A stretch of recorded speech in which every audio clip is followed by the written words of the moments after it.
Hi friends, സഹകാരി raise പ്ലസിൻ്റെ പുതിയൊരു സീരീസിലേക്ക് സ്വാഗതം. നമ്മളെല്ലാവർക്കും P S C എക്സാമിന് ഏറ്റവും ബുദ്ധിമുട്ടായിട്ടുള്ളതും സമയം കൂടുതൽ ചെലവഴിക്കുന്നതും മാത്സിനാണല്ലേ.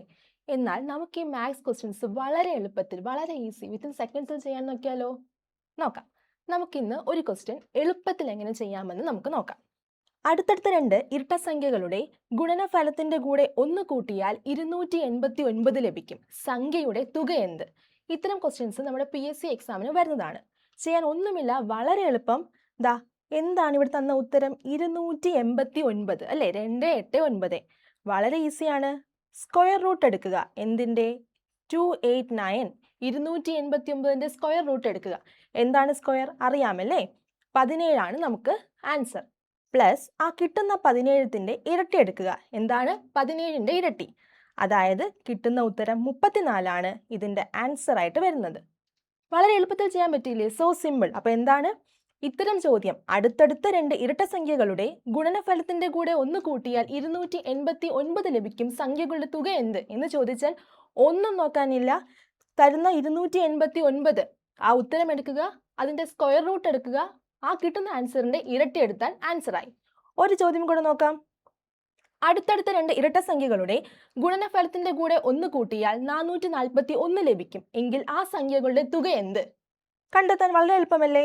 441 എന്താണ്? 441ന്റെ സ്ക്വയർ റൂട്ട് എടുക്കുക. എന്താണ് 441ന്റെ സ്ക്വയർ റൂട്ട്? 21. 21ന്റെ ഇരട്ടി എടുത്താൽ മതി. 42 നമ്മുടെ ആൻസർ. എന്തെളുപ്പത്തിൽ ചെയ്യാം. ഇവിടെ ഇരട്ട സംഖ്യയാണെങ്കിൽ മാത്രമല്ല, ഒറ്റ സംഖ്യയാണെങ്കിലും നമുക്ക് ഇതുപോലെ തന്നെ ചെയ്യാൻ പറ്റും. ദാ ഒരു ക്വസ്റ്റ്യൻ നോക്കി. ഒറ്റ സംഖ്യയുടെ അടുത്തടുത്ത രണ്ട് ഒറ്റ സംഖ്യകളുടെ ഗുണനഫലത്തിന്റെ കൂടെ ഒന്ന് കൂട്ടിയാൽ 144 ലഭിക്കും. എങ്കിൽ ആ സംഖ്യകളുടെ തുക എത്ര? ഇവിടെ എന്താ തന്നേക്കുന്നത്? ഒറ്റ സംഖ്യയാണല്ലേ. ഇരട്ട സംഖ്യ ആയിക്കോട്ടെ, ഒറ്റ സംഖ്യ ആയിക്കോട്ടെ, ഒരു വ്യത്യാസവുമില്ല. നമുക്ക് ചെയ്യുന്ന പ്രോസസ്സ് ഒന്ന് തന്നെയാണ്. എന്താണ് ഇവിടെ? 144 ലഭിക്കും എന്നല്ലേ. ആ 144 എടുക്കുക, അതിന്റെ റൂട്ട് എടുക്കുക. എത്രയാണ് 144ന്റെ റൂട്ട്?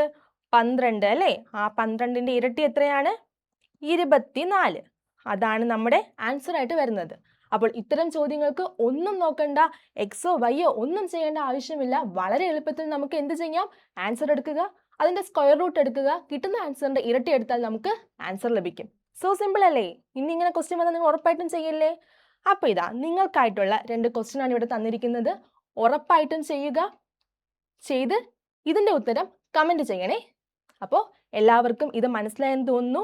നമ്മൾ വീണ്ടും ഇതുപോലൊരു ക്വസ്റ്റ്യനുമായിട്ട് നമുക്ക് വരും. വളരെ എളുപ്പത്തിൽ മാത്സ് ചെയ്യാം. All the best. Thank you.